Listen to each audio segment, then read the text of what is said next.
The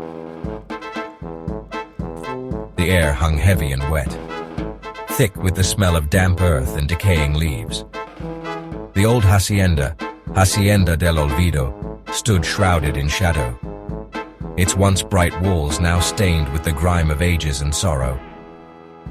It had stood empty for years, abandoned since the brutal murder of its owners. Locals whispered of restless spirits, of cold spots and disembodied screams in the night.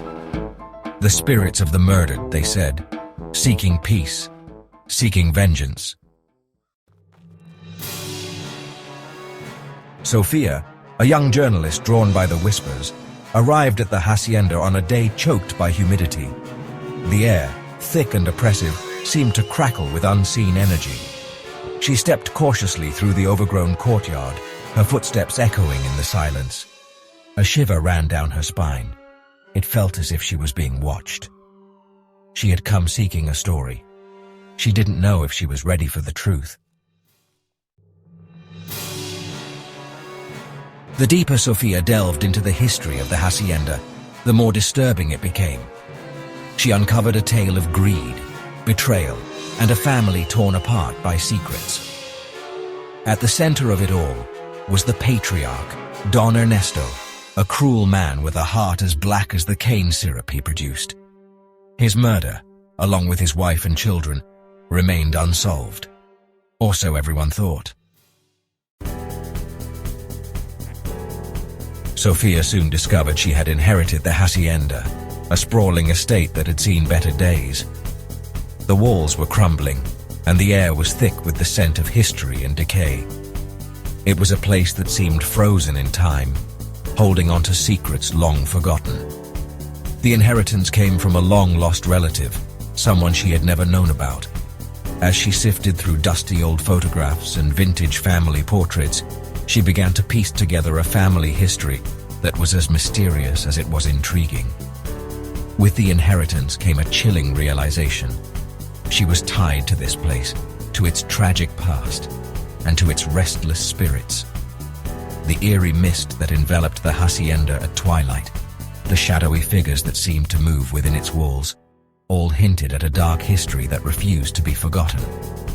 Despite the unsettling atmosphere, Sophia decided to stay at the hacienda. She felt a strange connection to the place, a pull that she couldn't quite explain. She knew that leaving would mean abandoning the chance to uncover the secrets that lay hidden within its walls. Determined to learn more about her family and the secrets they held, Sophia began to explore the estate. She read old letters in the courtyard, browsed through vintage books, and wandered through the overgrown garden. Each discovery brought her closer to understanding her family's past. As she delved deeper, she felt an unsettling pull, a need to uncover the truth. She found mysterious symbols carved into stone walls, stood by moss-covered graves, and wandered through dense forests that seemed to whisper secrets of their own. But the truth, she would soon discover, was more terrifying than she could have imagined. The deeper she went, the more she realized that some secrets are better left buried, and some inheritances come with a price that is too high to pay. Section 5. Don Ernesto's Diary. In the attic, buried under years of dust and decay, Sophia found Don Ernesto's diary.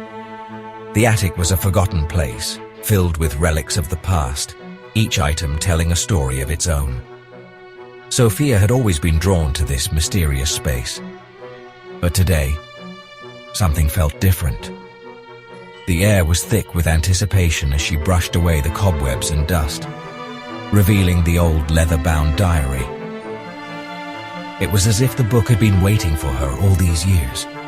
Its pages, brittle with age, revealed the darkness that festered in the old man's soul. Each page she turned seemed to whisper secrets of a bygone era.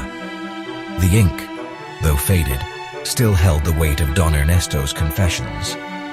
The diary was more than just a record. It was a window into a tormented mind, a soul burdened by its own deeds.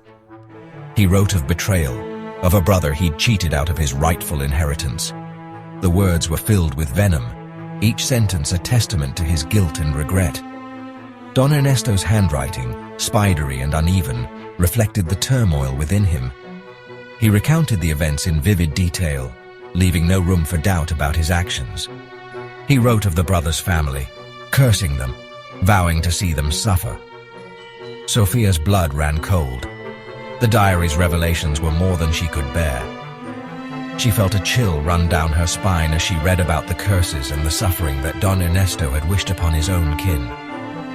The fear in her eyes mirrored the horror of the words on the page. Her family's history was steeped in more than just tragedy. It was a legacy of pain and suffering, passed down through generations. The old family portraits and photographs she found in the attic now seemed to hold a darker significance. Each face in those pictures had a story, a connection to the cursed legacy of Don Ernesto. It was steeped in blood. The final pages of the diary were stained, not just with ink, but with the blood of those who had suffered because of Don Ernesto's actions. The blood-red sky outside seemed to echo the horror of the diary's contents. Sofia knew that her discovery was just the beginning. The true extent of her family's dark past was yet to be uncovered. Section 6. The Secret of the Well. Driven by the diary's revelations, Sofia discovered a hidden well in the overgrown courtyard. Locals called it the Devil's Throat, whispering of dark rituals and sacrifices. That night, plagued by nightmares of Don Ernesto's victims, she heard their whispers. They spoke of the well, of their final resting place. They begged for justice. Sofia knew what she had to do. Section 7. The Night of the Dead. On the night of Dia de los Muertos, Sofia went to the well. She brought offerings of food, candles, and photos of the murdered family. She spoke to them, promising to right the wrongs of the past. As the clock struck midnight, the ground began to tremble. A cold wind howled through the courtyard, extinguishing the candles and whipping Sofia's hair around her face. From the well, a chilling moan echoed into the night. Section 8. Vengeance. A spectral figure rose from the well. Its eyes glowed with an eerie light, its hand clutching a rusted machete. It was the vengeful spirit of Don Ernesto's brother, driven mad by grief and betrayal. He had watched, waited for decades. Fueled by hatred, he had become a vessel of vengeance. He had come for the last of Don Ernesto's bloodline. He had come for Sofia. Section 9. Epilogue. The next morning the sun rose on a silent hacienda. The air was crisp, carrying with it the scent of dew-kissed earth and blooming flowers. The hacienda, once a place of turmoil and unrest, now stood as a monument to the passage of time and the healing of old wounds. The golden rays of the sun bathed the walls in a warm, comforting glow, as if nature itself was trying to soothe the scars of the past. The once overgrown courtyard was pristine, the air strangely still. Birds chirped softly, their melodies weaving through the gentle rustle of leaves. The courtyard, which had seen so much sorrow, now seemed to breathe a sigh of relief. The flowers in the garden bloomed with renewed vigor, their vibrant colors a stark contrast to the grey memories that once haunted this place. The locals say the spirits are finally at peace. They gather in the village square, sharing stories of the past and hopes for the future. Children play without fear, their laughter a testament to the newfound tranquility. The elders, with their weathered faces and wise eyes, nod in agreement, believing that the restless souls have found their way to the other side. They say the weeping walls of Hacienda del Olvido are silent at last. The echoes of sorrow that once reverberated through the halls have faded, replaced by the gentle hum of life returning to normal. The hacienda, with its sturdy walls and timeless architecture, stands as a silent witness to the passage of time and the resilience of the human spirit. But sometimes in the dead of night, when the wind whispers through the cane fields, a chill runs down the spines of those who dare to listen. The rustling leaves seem to carry secrets, tales of love and loss, of promises broken and dreams unfulfilled. The moon casts an eerie glow, illuminating the shadows that dance in the fields, as if the past is trying to reach out and touch the present. They swear they hear a faint, mournful cry echoing from the well. It's a sound that sends shivers down the spine, a reminder of the tragedies that unfolded here. The well, once a source of life-giving water, now seems to hold the sorrows of the past, its depths echoing with the laments of those who suffered. A constant reminder that some sins can never be forgiven. The shadows that linger in the corners of the courtyard seem to whisper of betrayals and regrets, of actions that can never be undone.